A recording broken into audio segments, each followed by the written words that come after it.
खुदा जिसने की जुस्तजू मिल गया उसको तू सबका तू रहनुमा ए खुदा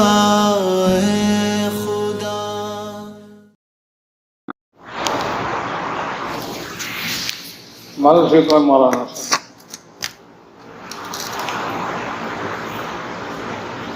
বাস এতটুকুই যে আসাদুল্লাহ গ্রামের সহবত বুঝাশিরা করা যুবদুর গ্রামের দিনের সহবত পাইছি, কিন্তু চাহিদা স্থানে কিসমত রাখছে সৌদত রাবারে কামেল আমার হলো এই হাত। বাকি এটা মেহনত ভাবে চলতেছে, আমাদের সবাই সামনেই আছে। মেহনত উপলক্ষে এখানে জমা হওয়া, আপনারা যেহেতু আহলে ইলম, তো আহলে ইলম বড়দের কাছ থেকে যেটা শুনছি সেটা হলো এই ঈমানের পরে আল্লাহ তাআলা খাস নেয়ামত হলো আল্লাহর ইলম, যে ইলমকে আল্লাহ তাআলা হুজুর আকরাম সাল্লাল্লাহু আলাইহি ওয়াসাল্লাম খাতামুন নবিয়্যিন সাইয়্যিদুল মুরসালিন সাল্লাল্লাহু আলাইহি ওয়াসাল্লামের উপরে নাযিল করছে। এই ইলম নাযিল হওয়া শুরু হওয়ার সময় শয়তানদের আসমানে উঠা বন্ধ করে দিয়েছে, আসমানের দরজা হেফাজত লাগাই দিয়েছে। কোরআনের কোন কোন আয়াত বা সূরা নাযিল হওয়ার সময় জিবরীল আলাইহিস সালামের সঙ্গে ৭০,০০০ ফেরেশতা নাযিল হয়েছে, এরকম হেফাজতের সঙ্গে। ইলম আল্লাহ তাআলার সিফাতের মধ্যে থেকে এক সিফাত।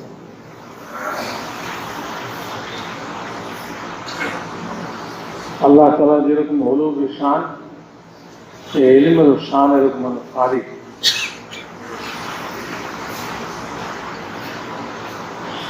তো এই ইলম আল্লাহ তাআলা রাসূল পাক সাল্লাল্লাহু আলাইহি ওয়াসাল্লামের মাধ্যমে উম্মতকে দিয়েছে। এই জন্য যে রাসূল পাক সাল্লাল্লাহু আলাইহি ওয়াসাল্লাম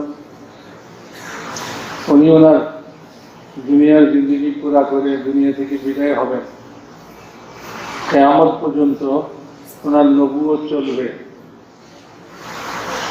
তো কাজেই উনি চলে গেলে এই উম্মতের কি অবস্থা হবে? আল্লাহ তাআলা ইলম দিয়েছেন, কিয়ামত পর্যন্ত এই ইলমকে হেফাজত করার জিম্মাদারিও নিয়েছেন। ইন্না নাহনু নাযালনা যিকরা ওয়া ইন্না লাহু লাহাফিজুন। আল্লাহ তাআলা হেফাজতের এক অভিনব পদ্ধতি এরকম এখতিয়ার করেছেন, যেটা মানুষের আকলে আসবার জিনিস না, জ্ঞান বুদ্ধিতে আসে না। সেটা হলো আল্লাহ তাআলা এই ইলমকে হেফাজত করার জন্য কাগজ ব্যবহার করেন না। কাগজে লিখে, কাগজের লেখা কেউ মুছে লিখতে পারে।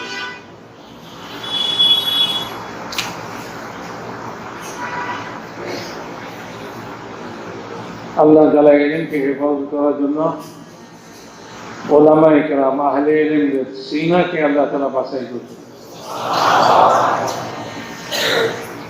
ইলমকে সিনার মধ্যে ঢুকে দিয়েছে, কোরআনে হাফেজদের সিনার ভিতরে কোরআনকে ঢুকিয়ে দিয়েছে।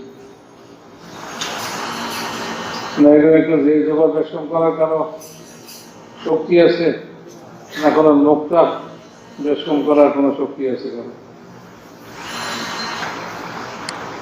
দেখেন না রমজান শরীফ হাফেজ সাহেব কোরআন শরীফ শোনার পিছনে লোকমা দেনেওয়ালা ছুটতে দেয় না, লোকমা দিয়ে ফেলা, সহি করে পড়ো। তো কোরআনকে বিকৃত করার আগের উম্মতেরা তাদের আসমানি কিতাবকে আসমানি এলেমকে বিকৃত করছে, কিন্তু এই উম্মতকে যে এলেম দিয়েছেন আল্লাহ তাআলা, সেই এলেম সম্পর্কে আল্লাহ তাআলা নিজেই দায়িত্ব নিয়েছেন যে আমি কিয়ামত পর্যন্ত এটাকে হেফাজত করব। কিয়ামত পর্যন্ত বলতে যতদিন আল্লাহ তাআলা চাইবেন। রাসূল পাক সাল্লাল্লাহু আলাইহি ওয়াসাল্লামের ইরশাদ যে এক সময় আল্লাহ তাআলা এই ইলমকে উঠাই নেবেন। তো উঠাই নেবার তরিকা এটা নয় যে ভাই কোরআন শরীফের পাতা মুছে দিবেন, বুখারী শরীফের পাতা মুছে দিবেন, যে সমস্ত কাগজে লেখা আছে সব কাগজ সাদা হয়ে দিল, এইভাবে ইলমকে উঠাইবেন। বরং আল্লাহ তাআলা যাদের সিনার ভিতরে ইলম রাখছেন, আহলে ইলম, তাদেরকে দুনিয়া থেকে উঠাই নিয়ে যাবেন। এইভাবে দুনিয়া ইলম থেকে খালি হয়ে যাবে। যতক্ষণ ওলামায়ে কেরাম আছেন দুনিয়াতে, ততক্ষণ পর্যন্ত এই ইলম দুনিয়াতে বাকি থাকে।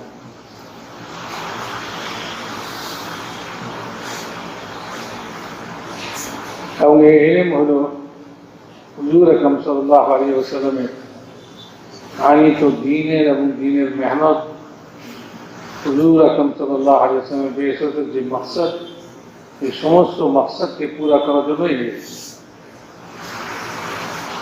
দুনিয়াতে বাকি থাকে, ওলামাদের সিনার মধ্যে থাকে।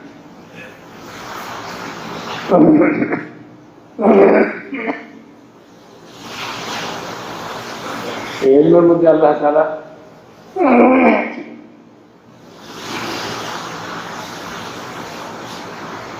আপনার তৌহিদ বুঝিয়েছেন, রাসূল পাক সাল্লাল্লাহু আলাইহি ওয়াসাল্লামের রিসালাতকে বুঝিয়েছেন, আখিরাতকে বুঝিয়েছেন।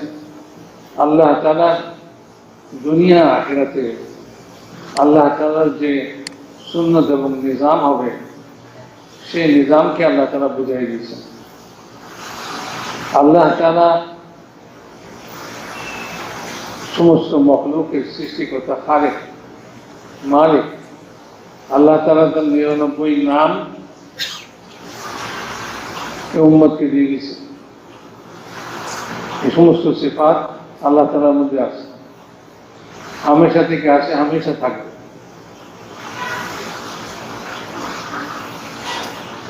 আল্লাহ তাআলা এই ইলমের দ্বারা আপনার কুদরতকে বুঝিয়েছে, আপনার ইলমকে বুঝিয়েছে। বলেন আল্লাহ তাআলার দুইটা সিফাত, ইলমের সিফাত আর কুদরতের সিফাত। এই দুইটা সিফাত এরকম যে সমস্ত মখলুককে হাতা করে রয়েছে। এই দুই সিফাতের বাইরে কোনো মখলুক নেই। সমস্ত মখলুক এই দুই সিফাতের হাতার ভিতরে আছে, সীমানার ভিতরে আছে। গাছের একটা পাতাও আল্লাহ তাআলার ইলমের বাইরে, জমিনের একটা জাররাও আল্লাহ তাআলার ইলমের বাইরে। এবং আল্লাহ তাআলা একটা গাছের পাতার উপরে যেরকম কুদরত রাখেন, একজন জবরদস্ত বাদশাহ তার উপরেও সমপরিমাণ কুদরত রাখেন। উমামে মাজিয়ার ওয়াকিয়াত শুনেছেন, কিরকম জাবের, মুতাকাব্বির, বড় বড় বাদশাহ দুনিয়াতে আসছে, তাদেরকে কিভাবে আল্লাহ তাআলা নিস্তেনাবুদ করে দিয়েছে।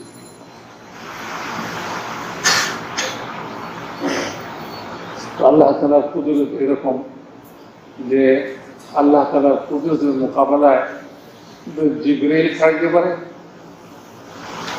না, জিবরাইল দাঁড়াইতে পারে না, মালাকুল মউত দাঁড়াইতে পারে। জিবরাইল আলাইহিস সালামকে হুজুর আকরাম সাল্লাল্লাহু আলাইহি ওয়াসাল্লাম বলছিলেন, আপনি ঘন ঘন কেন আসেন না? আপনি আসলে তো ভালো লাগে, দেরি দেরি করে আসেন। উনি কি বলছেন? ওমা নাতানাজ্জালু ইল্লা বিআমরি রাব্বিক।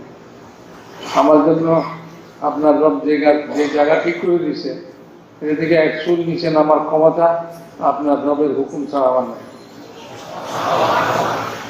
অথচ শক্তি এরকম কমে লুতকে 600 পাখার মধ্যে থেকে এক পাখার এক কোনা দিয়া পুরা কমে লুতের গোষ্ঠী সহকারে উঠে আসমান পর্যন্ত উঁচা করছে, তারপরে উল্টে গেছে।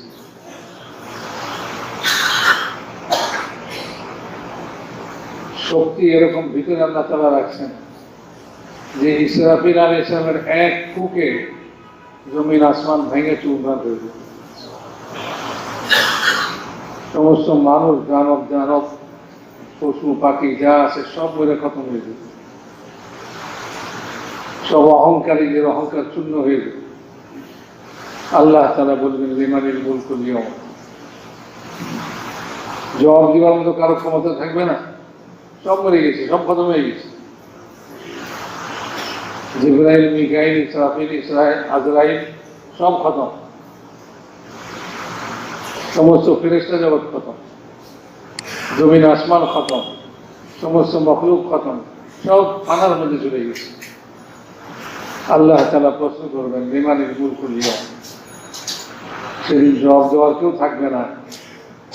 আল্লাহ নিজেই জবাব দিয়েছেন লিল্লাহিল ওয়াহিদিল কাহ্হার, সকলের উপরে ক্ষমতাশালী এক আল্লাহ, এক আল্লাহর জন্যই না।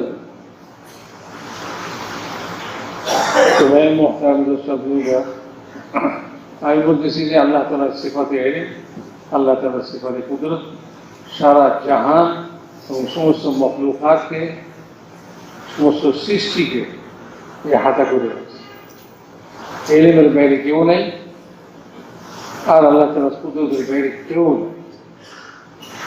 এরপরে আল্লাহ তাআলা এই ইলমকে নাযিল করে আল্লাহ তাআলার সুন্নাত এবং আল্লাহ তাআলার নিজামকে বুঝাই দিয়েছে।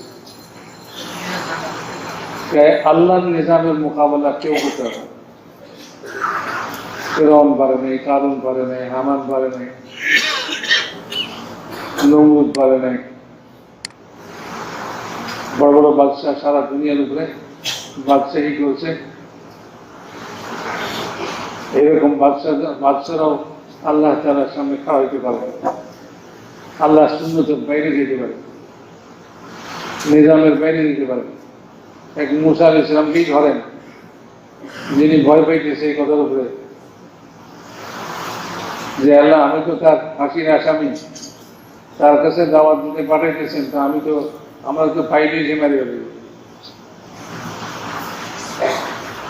আল্লাহ তাআলা কি বলতেছেন ওয়ালাকাদ মানান্না আলাইকা মাররাতান উখরা, হে মুসা তুমি ওই সময় কথা চিন্তা করো যে আল্লাহ তাআলা পূর্বে তোমার উপরে কি ইহসান করছিলেন।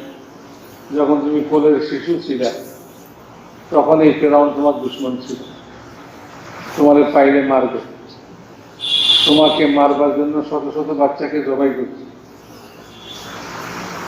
আমি তোমার মায়ের কোল থেকে উঠাইয়া তোমার তার কোলে পৌঁছেছি। গোয়াকে আমি এই কথা চ্যালেঞ্জ করছি যে তুই মুসাকে মারতে পারলে মার, তোর কোলে উঠে দিলাম। এরা অনেক কথা বলছে যে এই সেই বাচ্চা যেটার জন্য আমি শত শত হাজার হাজার বাচ্চাকে গোসল করতেছি, হুকুমও দিছে মারো এটাকে। কিন্তু আল্লাহর নিজামের সামনে তার কোনোটাই চলে না। আল্লাহর নিজাম কি, যে যত বড় মুতাকাব্বির, যে যত বড় শক্তির দাবিদার, ফিরআউনের দাবি করছে আনা রাব্বুকুম ওয়ালা আনা, বলে যে যত বড় শক্তিশালী, যে যা শক্তির দাবি করে, যে যত বড় তাকাব্বুর হোক, অহংকারী হোক, তার মোকাবেলায় আল্লাহ তাআলা তার মখলুকের মধ্যে সবচেয়ে কমজোর মখলুককে ইস্তেমাল করে আল্লাহ তাআলা তার কুদরতকে বুঝিয়ে গেছে। এক মেয়ে লোককে খাড়া করেছে ফিরআউনের মতো জবরদস্ত এক বাদশার সামনে তার হুকুমকে রদ করার জন্য। সে কইতেছে না না না, এটা মেরে না। فالتقطه آل فرعون ليكون لهم عدوا وحزنا।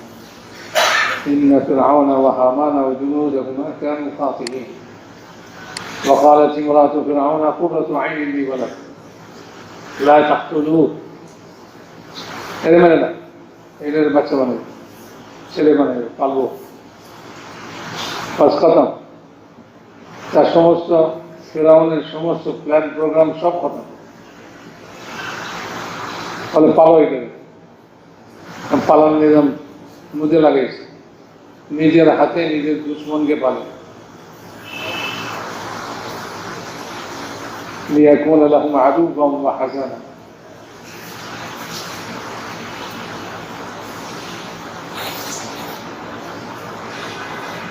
मेरे मोहतरम दोस्त को पालार निजाम मुझे लगे তার সব নিজাম শেষ হয়ে গেছে এখন সে তার নিজের দুশ্মনকে পালতেছে তো যখন বড় হয়েছে শাহজাদা এখন প্রকাশ হয়ে গেছে আরে এটা কারে পারলাম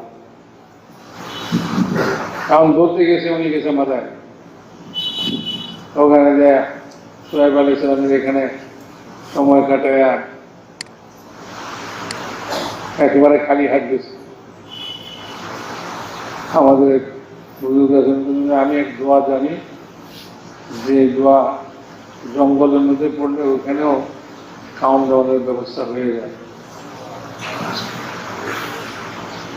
তবে বলে দেন নেই দাম বাড়ি দিয়েছে শেখ तो उन्हें कोई से कहे देखो एक मूसा अलैहिस्सलाम ने मदाइन में पहुंचकर जो दुआ मांगी थी रब्बी बिमा अंज़लता इलैया मिन खैरिन फ़क़ीर बस एक ही दुआ थी छोटी सी दुआ उस पर खाने का भी इंतजाम हो गया रहने का भी इंतजाम हो गया माल भी मिल गया बीवी भी मिल गई तो एक दुआ पर इतनी सारी चीजें मिल गई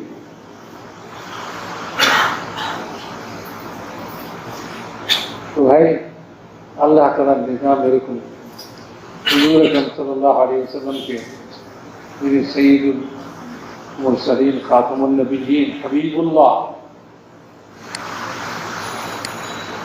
क़यामत को जो आने वाला पूरा उम्मतेर नबी निजाम की बुझाइছে বলে যে রাত্রিতে ঘর বেরো দিছে খোলা তরবারি হাতে সেই রাত্রেই জিবরাইল আলাইহিস সালাম ঘরে নাযিল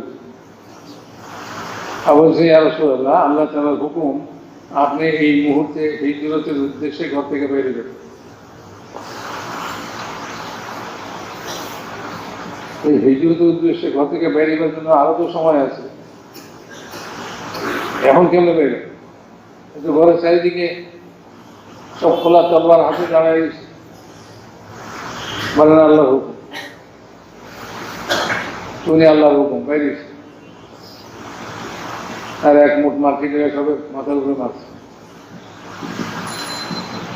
সবাই চোখ দিয়ে মানুষ দেখবে নিজের ইচ্ছায় দেখবে আল্লাহ যা দেখাইবে তাই দেখবে যেটা না দেখাইবে দেখবে তুমি দেখে অনেক ছোট ছোট জিনিসও দেখে কিন্তু বড় একটা জিনিস দেয় না যা দেখাইবে এটাই তো দেখবে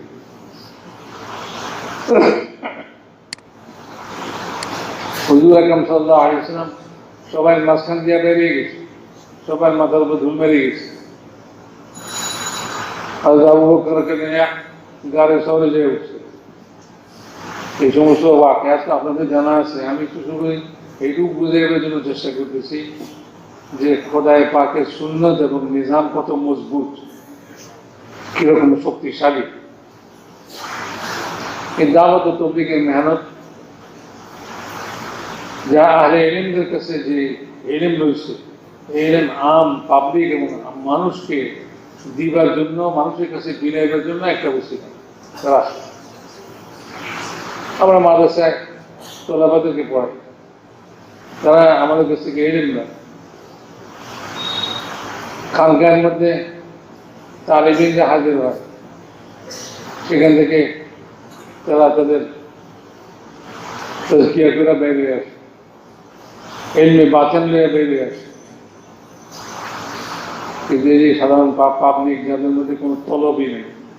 हज़रत मौलाना इलियास साहब रहमतुल्लाह अलैह उन्हीं को बताई बोलते हैं, मैं मदरसा बनाऊँ कुछ तालिबीन जमा हो जाएंगे, मैं खानका बनाऊँ तो कुछ तालिबीन जमा हो जाएंगे, लेकिन ये बाकी उम्मत का क्या होगा? हाय मैं क्या करूँ, हाय मैं क्या करूँ, এই ছিল ওনার পরিশ্রম। যখন কোনো দিনই বিষয়ে আল্লাহ তাআলার বিষয়ে কারো ভিতরে কোনো জ্বলনার পরেশানি পয়দা হয়, আল্লাহ তাআলা তার জন্য রাস্তা খুলে। আমরা ঘাবড়ে যাই, মনে নিয়ে যাবো ঘাবড়ে যাই।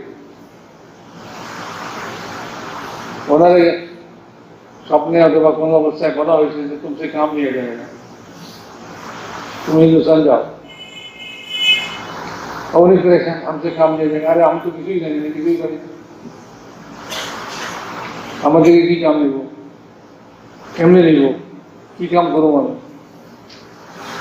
হযরত হোসেন আহমদ মদনী রহমতুল্লাহ আলাইহি বড় ভাই ছিলেন, ওনার কাছে যখন বলছেন, उन्होंने बोलते भाई आपको ये कहा गया है कि तुमसे काम लिया जाएगा, तो जो लेने वाला होगा वो जाने कैसे लेगा, आपको इतने परेशान होने की क्या जरूरत है? जो लेने वाला है वो जाने वो कैसे देगा आपसे। এই ছিল কামের ইফতিদা শুরু। যখন একটা ভিতরে পরেশানি পয়দা হয়েছে, তো আল্লাহ তাআলা আস্তে আস্তে রাস্তা খুলতেছে। আমরা পরেশানি দেখে ঘাবড়ে যাই না, পরেশানি আসেই রাস্তা খুলবার জন্য। परेशानी आसे किसी जন্য रास्ता खुलবার জন্য।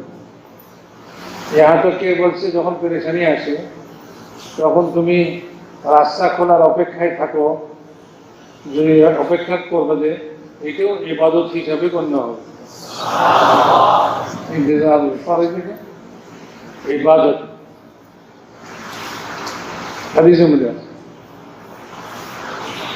तो मेरे मोहतरम दोस्तों बुजुर्गों, এটা এই জন্যই এই মেহনতটা আল্লাহ তাআলার কাছে, আল্লাহ তাআলা এই মেহনতটাকে কবুল করছেন বলতে গেলে। अब मौलाना इलियास साहब को सुनছি, मैंने इस मेहनत को, इस काम को कबूल कराया।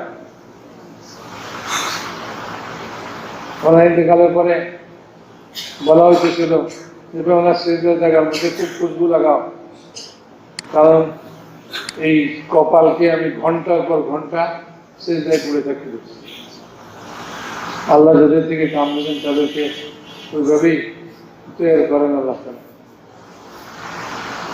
এই কাম মকবুল কাম, মকবুল তরিকা, এটার জন্য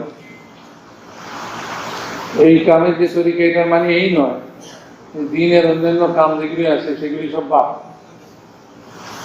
না। মৌলানা এই কথা বলতেন, मेरा ये काम दीन के हर शोबे के लिए पानी पहुंचाने वाला होगा। যেমন গাছের পরে পানি দিলে গাছ তরুতাজা হয়, और এই কামের দ্বারা দিনের हर শোবার মধ্যে পানি পৌঁছবে আর ওই শোভা তরুতাজা হবে।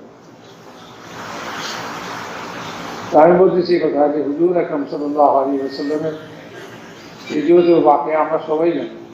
আমি যেদিকে আপনাদেরকে নজর দেওয়াতে চাইতেছি, যেদিকে দৃষ্টি করতে করাইতে চাইতেছি, সেটা হলো যে দেখেন, যখন দুনিয়াওয়ালা যত বড় শক্তি দিয়ে অগ্রসর হয়, আল্লাহ তাআলা তার মোকাবেলায় অত্যন্ত দুর্বল এবং মখলুক, দুর্বল এবং অত্যন্ত কমজোর মখলুককে আল্লাহ তাআলা জরিয়া বানায় এই বিরাট শক্তিকে পরাজিত করার জন্য। আল্লাহ তাআলা আবরাহা বাদশাহ যখন খোদার ঘর ভাঙতে এসে, এ তো হাতির বাহিনী লয়ে এসে, আল্লাহ কোনো গন্ডার পাঠায় নেই। হাতির মোকাবেলার জন্য গন্ডার বাহিনী পাঠাও, হাতির বাহিনীর জন্য বিরাট কামান লাগাও, বলে না একেবারে ওই ছোট ছোট পাখির ঝাঁক পাঠাইছে, ছোট ছোট পায়রানা পাখি।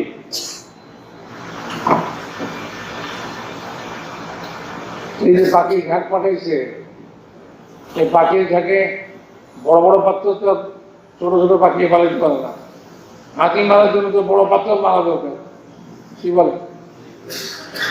হাতি মারার জন্য তো বড় পাত্র দরকার। আমাদের আকল বুদ্ধি তো এটাই করে। আল্লাহ তাআলা কাদের মতো রাখ, যদি কম মরে যায় সঙ্গে সঙ্গে মরে যায়। কিন্তু আল্লাহ তাআলা তার কুদরতের মধ্যে আহারা করতেছে। কিয়ামত কারিমানা এই উম্মতকে তার কুদরতের ইয়াকিন দিলাইবার জন্য সূরা ফিল নাযিল করছে। তাহলে হুজুর আকরাম সাল্লাল্লাহু আলাইহি ওয়াসাল্লামের পয়দাইশে 50 বছর আগে এই ঘটনা ঘটছে। এটা এটা কি খালি কিসা শোনাবার জন্য? এই কিসা শোনার কি দরকার লাগছে? এটার মধ্যে যেটা বুঝবার জিনিস, যে বড় বড় শক্তি রয়েছে, বিরাট বিশাল বিশাল হাতি রয়েছে, এর জন্য ছোট ছোট পাখি আর ছোট ছোট পাথরের পান। আমাদের আকল বুদ্ধিতে হলো যে ভাই এই হাতির বাহিনীর মোকাবেলার জন্য ওই রকম শক্তিশালী বাহিনী পাঠার দরকার, না কামান দাগান দরকার, না অ্যাটম বোমা। এখন অনেকে খোঁজে এই সূরা আল কালার মধ্যে অ্যাটম বোমা আছে। অ্যাটম বোমার উৎস আছে এখানে, এটা থেকে অ্যাটম বোমা বানাইছে। আর যে যেটা বুঝুক, যে অ্যাটম বোমা বুঝে অ্যাটম বোমা বুঝুক, যে খোদার কুদরত বুঝতে চায় সে খোদার কুদরত বুঝুক। যে অ্যাটম বোমা বুঝবো সে খোদার কুদরত বুঝবো না, সেগুলো আমার কাছে অ্যাটম বোমা, আমার ডরাও। যে খোদার কুদরত বুঝবো সে খোদাকে ডরে, আল্লাহকে ডরে, যে আল্লাহ এরকম পারে। হাতির বাহিনীকে, পুরা বাহিনীকে নিশ্চয় নাবুদ করে খতম করে দিয়া আল্লাহ তাআলা তার দৃশ্যটা যেটা বয়ান করছে সেটা হলো কাহাসফিন মাকুল, জানোয়ারের চাবাইনা ঘাসের মতো দাঁড়িয়ে সব শেষ খতম। হুজুর আকরাম সাল্লাল্লাহু আলাইহি ওয়াসাল্লামের মোকাবেলায় দাওয়াতকে খতম করার জন্য যত রকম চেষ্টাই করছে, আল্লাহ তাআলা এটার উপমা কি বয়ান করছেন, এটার বিশাল কি বয়ান করছেন। বলে যেমন আল্লাহ জানেন সূর্যকে কেউ হুদিয়া নিবেইতেছে, ইউরিদুনা আন ইউতফিউ নূর আল্লাহি বিআফওয়াহিহিম।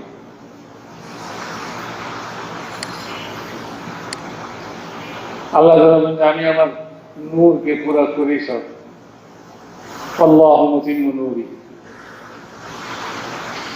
আল্লাহ তার নূরকে পুরা করবেন।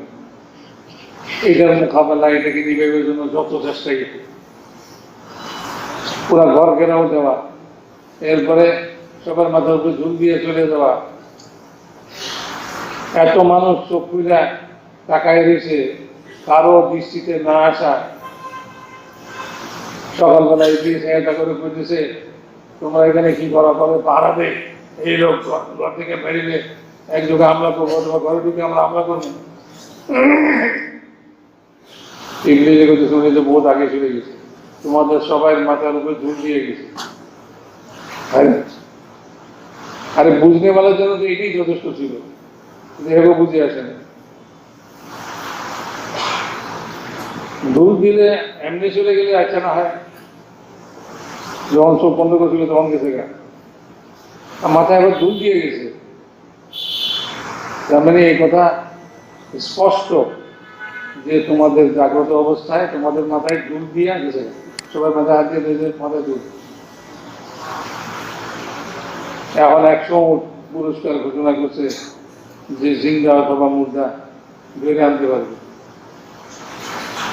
গাড়ির মধ্যে, গাড়ি শহরের মধ্যে ওখানে আল্লাহ নবীকে হেফাজত করতেছেন কি দিয়া? মাকড়সার জাল দিয়ে। গুহার মুখে মাকড়সার জাল বানিয়ে দিচ্ছে আল্লাহ তাআলা। যে ওখান পর্যন্ত পৌঁছে সে বলে যে ভিতরে কেউ নাই, দেখারও চেষ্টা করার দরকার নাই, এই জন্য যে ভিতরে কেউ থাকলে এই জাল ছিঁড়ে দিত।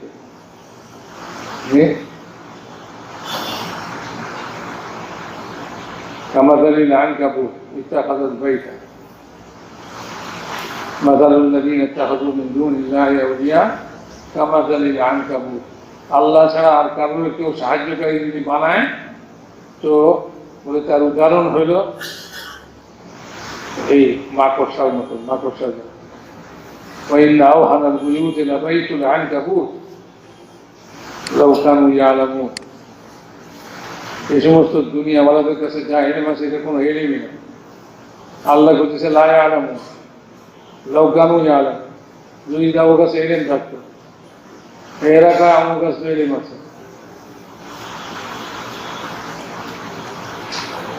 আমরা মঙ্গল গ্রহে চলে গেছি, চাঁদে চলে গেছি, কত গ্রহ ঘুরতে আসি, রকেট বানাইছি, অ্যাটম বানাইছি, আমার কাছে বহুত এলেম। আল্লাহ কাছে লাউ কানু ইয়ালামুন, যদি এলেম থাকতো, মানে এলেমের নফি করতেছেন আল্লাহ, এদের কাছে কোনো এলেমই নেই। মেরে মহতরাম দোস্ত বুঝবো, এই পুরা আরবের শক্তির মোকাবেলায় আল্লাহ তাআলা মাকড়সার জাল, বাস একই। অথচ মাকড়সার জাল অত্যন্ত দুর্বল। আমাদের মহানবপাল বিচার সারা দুনিয়ার সমস্ত দুনিয়াওয়ালাদের শক্তির মেশাল, যেগুলোর উপরে মানুষ মুখের গাল ফালায়, খুব আশা করে, মনে করে যে বিরাট শক্তি। এই সবগুলির উদাহরণ আল্লাহ তাআলা এই আয়াতের মধ্যে দিচ্ছে। এই সমস্ত শক্তি মাকড়সার জালের চেয়ে বেশি কিছু। বলে খালি ঘর পেয়ে মাকড়সায় সারা ঘরে জাল বুনেছে। একদিকে লাল মাকড়সা, একদিকে কালা মাকড়সা, একদিকে সাদা মাকড়সা, সারা ঘর তারা জাল বুনেছে। উপরে কবুতরের বাসা করছে, তো কবুতরের বাসা থেকে খড়কুটা পড়ে জালের উপরে, জাল ছিঁড়ে না। তো মাকড়সা গর্ব করে যে কুটার উপরে কুটা পড়লো, খড়কুটা পড়লো, এত আমার জাল ছিঁড়ল না, আমার জাল খুব মজবুত। আওয়াজে ডিম পারছে, তো ডিমের চোখলাও পড়ছে, তাতেও ছেড়ে নেই, তারও অহংকার, আরে আমার জাল কত মজবুত, ছলকার উপরে ছলকা পড়ছে, কিন্তু আমার জাল ছেড়ে নেই। এদিক থেকে লাল মাকড়সা, ওদিক থেকে সাদা, ওদিক থেকে কালা, বিভিন্ন রঙের মাকড়সা আয়া একখানে একত্রভাবে মিটিং করে, কত কিছু করে।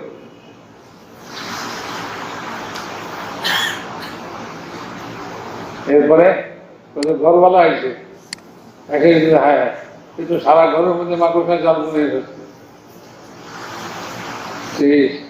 এইটার মোকাবেলা ঘরওয়ালা কি কামান লইয়া আসে, বন্দুক লইয়া আসে, না তরবারি লইয়া আসে?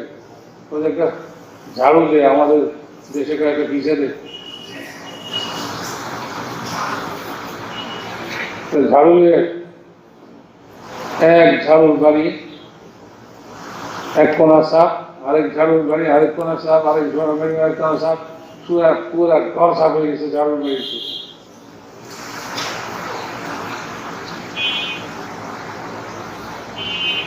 উনি বলতেন এই কথা যে সব মাকড়সার জাল আল্লাহ তাআলার এক আযাবের ঝাড়ু এই সমস্ত নেটওয়ার্ক আর জালকে সাফ করে দিবে।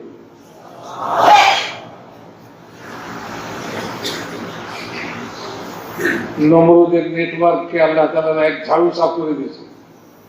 ফিরআউনের এক ঝাড়ুতে ফিরআউনের নেটওয়ার্ক সাফ হয়ে গেছে। এক আযাবের ঝাড়ুতে কারুনের নেটওয়ার্ক সাফ হয়ে গেছে। যুগ যুগ ধরে যত বাঁচের শক্তি দুনিয়াতে খাড়া হয়েছে, সব শক্তি নবীর মোকাবেলায়, ইমানদার মুসলমানদের মোকাবেলায় আল্লাহ তাআলার আযাবের এক এক ঝাড়ু এক এক শক্তিকে আর এক এক জালকে সাফ করে দিয়েছে। যেরকম কিয়ামত পর্যন্ত এরকম হতে থাকবে। ইয়াজুজ মাজুজের ফিতনা খতম হবে, দাজ্জালের ফিতনা খতম হবে। এগুলি আমরা দেখি একজনকে ইমাম মেহেদী আলাইহিসসালাম দেখিয়েছে। আমি খুশি লাগে ইমাম মেহেদী আইলে তো তোর ইমান রাখা কঠিন হয়ে যাবে, দিনের লোকমার জন্য ইমান বেঁচে ফেলা। ইমাম মেহেদী তো আজকে যখন দজ্জাল জাহের হবে, দজ্জালের ফিতনা ইমান নষ্টকারী এরকম হবে যে সে